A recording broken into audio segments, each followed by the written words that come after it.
Audio Track 1, Piercing the Elastic Limit, an Epic Fable. Piercing the Elastic Limit, an Epic Fable, by Howard Loring. Read by the author. Copyright 2012 by Precognition Press, LLC. This book has 4 parts of 3 chapters each, for a total of 12 chapters. There is an introduction and, at the end of the text, a page of notes and also an acknowledgment page.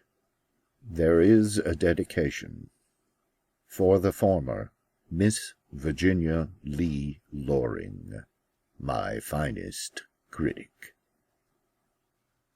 Introduction. It had been hot of late, oppressively so, with little wind to speak of. The worst of the day's stifling heat was past, but it was still uncomfortable outside. The summer sun's abundant radiation, earlier absorbed by the earth itself, was now rising, the warmed ground freely releasing its heretofore trapped energy. The humidity was thick and constant, hanging in the air. It clung to the body as a glove would, enveloping, embracing. One could physically feel the clammy atmosphere's presence surrounding you, as in a sauna.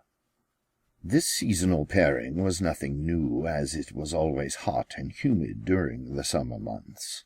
Yet the copious sweat generated by virtue of the high temperatures provided no accompanying cooling relief, for it was so sultry that any produced perspiration failed to evaporate.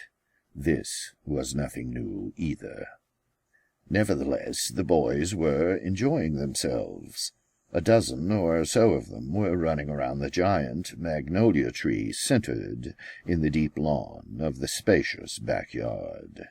Each was shirtless, and most were barefoot, although a few youngsters had on flip-flop type sandals or scruffy tennis shoes with no socks. All were wearing shorts of some sort, typically handmade cut-offs of one type or another. Many of these were well-used jeans, relegated to the task because their now absent knees could no longer hold patches. But there were some old sheared-off dress pants, too, also well beyond their better days. A few of the boys wore only frayed and faded swimming trunks. The trunks were dry. Swimming wasn't on the agenda for the neighborhood today. The pond was a few miles off, and no adult was inclined to drive the dusty road leading there in this stationary mugginess. Besides, in this heat, walking that distance would be quite a trek, especially on the way back. Any respite achieved by swimming soon would be bleached out of you by the return trip. Therefore, the kids would just be worse off for the effort, not better. Still, one never knew. There was always the hose or sprinkler in a pinch, but the playing boys were unconcerned. They had different plans for this afternoon. From the screened porch on the back of the house, the man and the woman were looking at the youngsters in the yard below. The oscillating fan on the corner table gave them little comfort. It just blew the warm air around. "What," asked the man, "did this doctor say?" The man's daughter turned her head to look at him, but he didn't notice her movement. He still stared at the boys beyond, hectic in their play. He appeared tired, although she knew there was little reason for him to be. "There's no change," she answered him. He didn't react to this statement. He looked as if he hadn't heard her, but she knew that he had. He was old, but still engaged, and he didn't miss much. She drew a breath, adding, "He may never change." This caused him to purse his thin lips, but again he didn't respond. How does one respond to such news? It was nothing but a waste, a sad, sad waste. The bastards, her father spat at last, as if the situation were the doctor's fault. Finally he turned his head and looked at her, demanding, how, if they can't explain it, do they know he will never improve? They can't even say what's wrong with him, and they're the experts. She met his eyes, unafraid of the truth. The last few years had steeled her. She would never be the same. Long ago her sense of surprise had given over to despair, and in that despair, deep and hurtful, to anger. But that was gone now, too. Over time she had become a realist, had been beaten by circumstances into being a realist, in order to survive, to continue on. Her father knew this, of course. It was another thing that he didn't like. It was just one more of the many things that he couldn't reconcile, or even begin to reconcile. "He's not backwards, I tell you," the man said with a stony face, as if to convince her, which was moot as well as ridiculous. "He's got insight sometimes, and humor. How do these so-called experts explain that?" "No one," she said slowly, hitting each word more for emphasis than for information, "can explain anything. That's the point exactly." And then, continuing in her normal cadence, she added, "You know this." His reaction was a grimace and a sad shake of his head. He was defeated, and to no good end. The boy was just an innocent, a bystander of the unknown. The whole thing was beyond pointless. She looked out to the huge magnolia, its leafed limbs thick and to the ground, showing no trunk. It dominated the equally expansive backyard, long ago trimmed of any other trees. The surrounding lawn, large, newly cut, and lush from overwatering, framed it nicely. The boys were busy playing about the tree, screaming and laughing at each other. She knew that he was down there, although she didn't see him at first. Then she saw his older brother in the branches and knew that he had to be close, and she was once again grateful and relieved that he was always well looked after. "He's a good kid," her irate father said with finality, and mostly for his own benefit. "So is his brother," she answered him with equal vigor. "They're both good children. You know that also." The adults watched from the porch as the young boys by ones and twos disappeared from view by melting within the leafy boughs of the great tree. It was the perfect playhouse, a natural fort they loved and used often. Inside the periphery, the long branches lost more leaves the closer they came to the smooth, ancient trunk of the magnolia, and this created a dream-like setting. The bulk of the sun's rays were cut off there, but it was easy enough to see within the shadows. It was also a little cooler, the air still and contained, buffeted from the outside heat. It was a sanctuary. The branches were numerous, but spaced far enough apart to afford easy seating for all of the boys. They were quiet and waiting now, dispersed about and looking like hanging ornaments placed there at random. Most were smiling, either to themselves or with others, in quiet anticipation of what was to come. The older brother moved to a well-worn seat on a limb near the fort's center, across from his younger sibling, who sat on another branch. The younger boy's arm was curled around the tree trunk, hugging it close, his cheek pressed into the bark. His eyes were vacant, widely open, but staring off at nothing. The younger boy's face was also unique among the assembly, as his alone was unsmiling. Once seated, the bigger brother extended his arm behind him and kept it there, waiting. Several of the boys then passed an old quart pickle jar between them until it reached his outstretched hand. He slowly raised the jar up and then about, using a steady and deliberate movement for all the boys to see. The clear glass revealed that the jar was not empty. The old man now sat alone. His daughter was resting, seated in the next room, stealing a minute before her dinner routine began.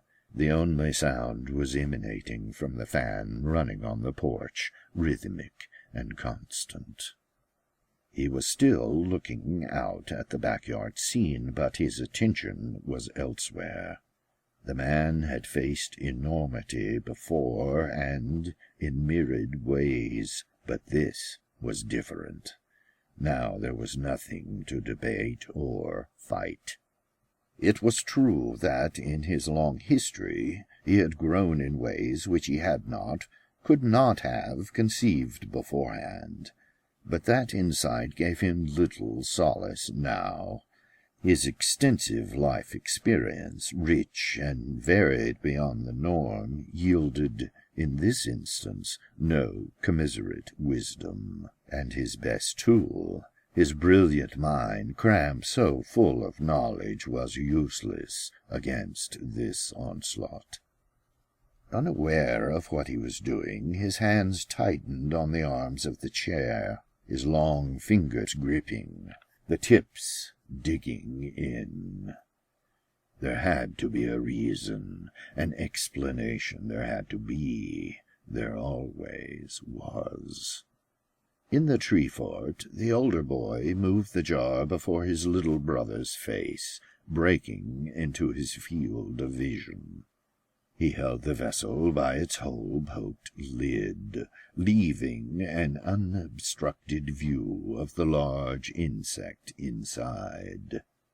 It crawled, its 6 legs slipping with a deliberate but awkward pace about the contained circumference of the pickle jar. For the first time the younger boy became engaged. He peered at the bug, then about at the other boys, as any normal kid might do, to see if they shared his sense of awe. They did, but for a different reason. "Can you do it?" his brother whispered. "Can you do it now? Can you call the angel here now?" "Oh, sure," the smaller boy answered him. He also whispered, and adding a nod of his head, he followed with, "It's easy to do it now. It gets easier every time." "He says yes," the big brother announced in a louder voice to everyone. This anticipated news was well received by all. Each of them loved to see it. The older boy adjusted his grip to palm the jar proper, while he used his other hand to remove the lid. His brother uncurled from the ancient tree trunk and extended both of his hands outward. He interlocked his fingers above the open rim. The boy holding the jar next shook it with a slight but firm flick of his wrist. The large bumblebee inside stopped its ponderous routine at this abrupt interruption. After a second it tested its wings with a buzz, then took flight and, in slow circles, rose into the boy's caged fingers. His brother leaned back and removed the now empty jar. He waited, as all the others did, with gripped attention. He also loved this show. The insect now buzzing in earnest, bounced about inside the younger boy's palms, investigating the new area created therein. It was visible to everyone through the gaps in his fingers, but most of the youngsters adjusted their stance some, so as not to miss anything. It would not be long now, they all knew. In the house, the old man's daughter was restless, her magazine doing little to distract her from her current demeanor. Tossing it to the side table, she saw a framed picture there of her parents in an earlier age, and realized once more how much she missed her mother. They had been very close, but more so, her mother had always handled her father as no one else had been able to do. Her now absent parent had been the strongest person that she'd ever known. The woman had been unshakable. Nothing had ever taken command of her destiny, despite the tempestuous nature of the life that she and her husband long had shared together.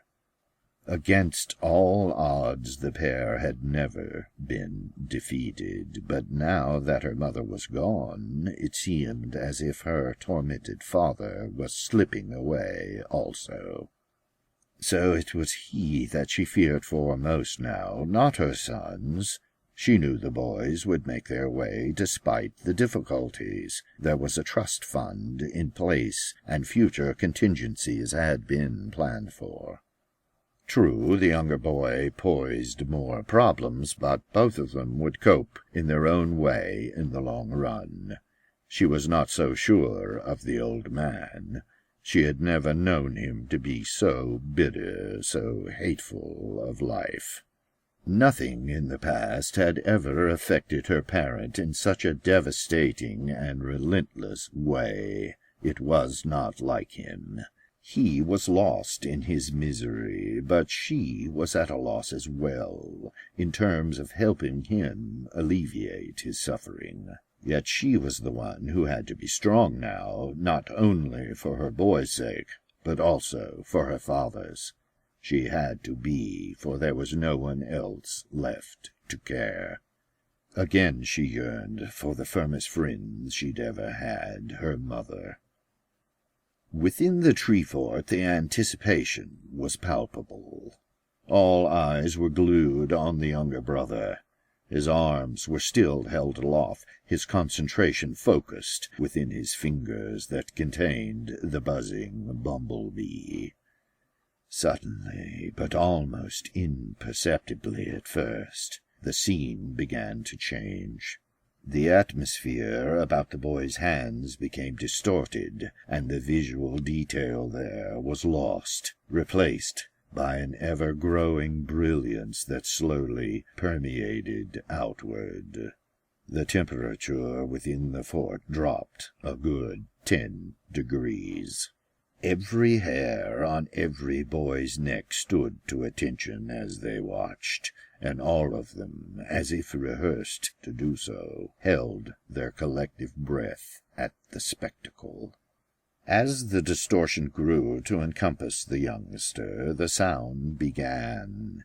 It was a shrill, sharp note that increased in volume until it approached a near painful level. Then, with a pop, the relentless tone ceased, and the distortion became complete, enveloping what had been the boy, but what was now only a blur of sharpened radiance in the area of where he once was. The new image then started to form. Faint at first, it grew richer in detail as the seconds passed by. The angel emerged just where the boy had been, shimmering with slow motions within the distortion. The figure's lips were moving, but no words were projected, and none heard. It looked about in a distracted sort of way, as if it were searching for someone or something, all while the muted mouth opened and closed. The angel's dark hair, thick and unruly, radiated with light as his head slowly articulated. It was this illumination that the old man on the back porch first noticed. Out of the corner of his eye, it pulled him from his absorption, his defeated musings.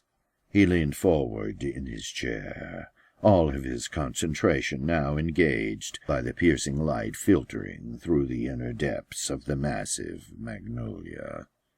The leaves of the giant tree were in motion, he noted, moving in a slight, erratic pattern, even though the wind was not blowing. The juxtaposition was eerie and seemed out of place. The twitching foliage danced in perfect syncopation to the droning beat set by the oscillating fan still purring behind him. Without his knowing why, his heart began to race. Responding to the adrenaline already flooding through him, the hair on the back of his neck shot up. Yet his attention was in fact slowed, his focus piercing, honing in. Then the realization struck him. His daughter was still in the next room when she heard his anguished cry, guttural and stilted. It scared her. She thought that he was having some sort of an attack, perhaps his heart, she feared. He was standing when she reached the doorway, still looking toward the tree. His face, handsome even given his advanced age, was taut, his visage sharp. He turned to look at her as she leaned against the door jamb, a horrified mass now framing her own features. "No," he said, as he held out his arm for reassurance. "I'm all right." This accomplished nothing, for she was still upset. But as she glanced at him, she observed a change in his demeanor. He became calmer, his aspect relaxed. Then he did something that he had not done in ages. In hindsight, she had thought that she would never see it again. He smiled at her. "Everything's going to be fine," he said. "What do you mean?" she asked him, incredulous. He turned his head, once more glancing at the tree.